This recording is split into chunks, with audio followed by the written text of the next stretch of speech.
नमस्कार दोस्तों, आप सभी को करवा चौथ की हार्दिक शुभकामनाएं। तो चलिए आज इस वीडियो में हम जानेंगे करवा चौथ की व्रत कथा। हर साल कार्तिक मास की कृष्ण पक्ष की चतुर्थी के दिन महिलाएं अपने पति के लंबी आयु के लिए निर्जला व्रत रखती हैं। इस दिन को करवा चौथ कहा जाता है। तो आइए सुनते हैं करवा चौथ की व्रत कथा। एक साहूकार के 7 लड़के और एक लड़की थी। सेठानी समेत उसकी सभी बहुएं और बेटी करवा चौथ का व्रत रखती थी। साहूकार के लड़के अपनी बहन से बहुत ज्यादा प्यार करते थे। साहूकार के लड़के जब भोजन करने लगे तो उन्होंने अपनी बहन से भोजन करने के लिए कहा। इस पर उसकी बहन ने जवाब दिया, भाई अभी चांद नहीं निकला, चांद निकलने पर उसे अर्घ देकर ही भोजन करूंगी। बहन की ये बात सुनकर भाइयों ने नगर के बाहर जाकर एक पहाड़ी पर अग्नि जला दी और छलनी ले जाकर उसमें से प्रकाश दिखाते हुए अपनी बहन से बोले, देखो चांद निकल आया है बहन, अर्घ देकर भोजन कर लो। साहूकार की बेटी ने अपनी भाभी से कहा, भाभी देखो चांद निकल आया है,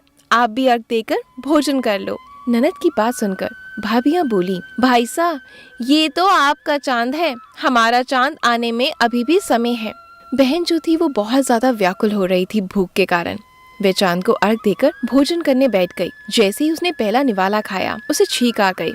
दूसरा निवाला खाते ही उसमें बाल आया और तीसरा निवाला खाने वाली थी तो उसके ससुराल से बुलावा आ गया कि पति बीमार है।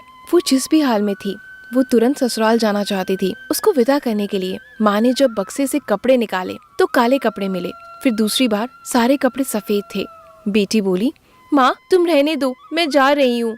माँ घबराकर बेटी से बोली, बेटी रास्ते में जो भी बड़ा तुम्हें मिले उसके पैर पड़ते जाना और जो भी तुम्हें बुढ़ सुहागन होने का आशीर्वाद दे उसे अपने पल्ले में गांठ बांध लेना। बेटी बोली, ठीक है माँ, मैं ऐसा ही करूँगी। वह अपने ससुराल की ओर चल दी। रास्ते में उसे जो भी मिला सबके पांव छूती गई। सबने सुखी रहो, पीहर का सुख देखो, खुश रहो का आशीर्वाद दिया। लेकिन जैसे ही वो अपने ससुराल पहुंची तभी दरवाजे पर ननद खेल रही थी।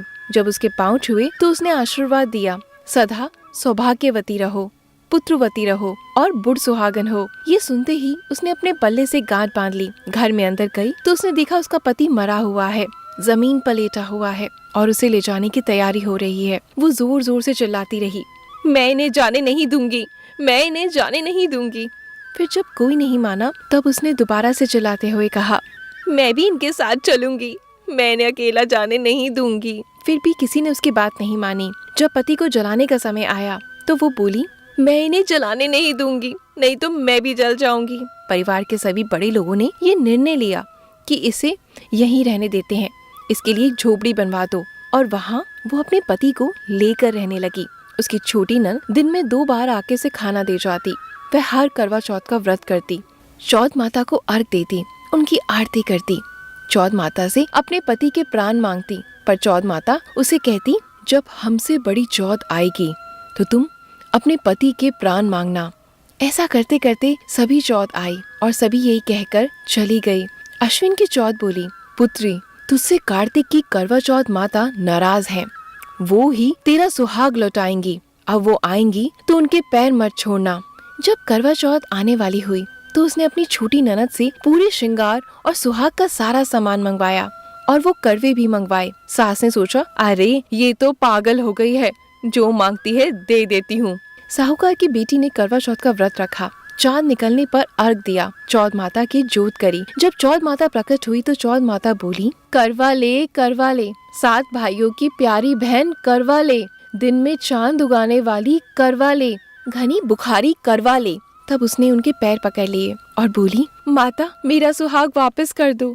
तब चौथ माता बोली, अरे तू बड़ी भूखी है, 7 भाइयों की प्यारी बहन है, तुझे सुहाग से क्या लेना देना। वह बोली, नहीं माता नहीं, मैं आपके पैर तब तक नहीं छोड़ूंगी जब तक आप मेरा सुहाग वापस नहीं करती। तब चौथ माता ने उससे सारा सुहाग का सामान मांगा तो उसने एक एक करके 16 श्रृंगार का पूरा सामान माता को दे दिया। चौथ माता ने अपनी आँखों से काजल निकाला, नाखूनों से मेहंदी निकाली और मांग से सिंदूर निकाला और हाथ की चिट्टी उंगली से छींटा दिया। उसका पति जीवित हो गया और माता जाते जाते उसकी झोपड़ी पर लात मार गई, जिससे उसकी झोपड़ी महल बन गई। जब छोटी ननद अगले दिन खाना लेकर आई तो उसने देखा कि भाभी की झोपड़ी की जगह तो महल खड़ा है। वो ननद को देखते ही दौड़ी दौड़ी उसके पास आई और बोली, देखो आपका भाई वापस आ गया है, घर जाओ और सासू जी से कहो गाजे बाजे के साथ हमें लेने आए। ननद दौड़ी दौड़ी माँ के पास गई और बोली, माँ माँ, भाई जिंदा हो गया है। माँ बोली, अरे उस भाभी के साथ तेरा भी दिमाग खराब हो गया है। ननद बोली, नहीं माँ, मैंने देखा है, भाई सच में जिंदा हो गया है। भाभी ने गाजे बाजे के साथ हमें बुलाया है। सभी घरवाले गाजे बाजे के साथ अपने बेटे को लेने पहुँचे। बेटे को जिंदा देखकर सासू बहू के पैर छूने लगी और बहू सासू के पैर छूने लगी। वो बोली, देखो माँ, आपका बेटा वापस आ गया है। सास बोली, मैंने तो साल भर पहले ही अपने घर से इसे भेज दिया था, पर वो तो तू ही थी जो उसे वापस लेकर आई है। चौध माता, जैसे साहूकार की बेटी का सुहाग आपने बनाए रखा, ऐसे हर किसी का सुहाग बनाए रखना, हर किसी पर अपनी कृपा करना। जय हो चौध माता।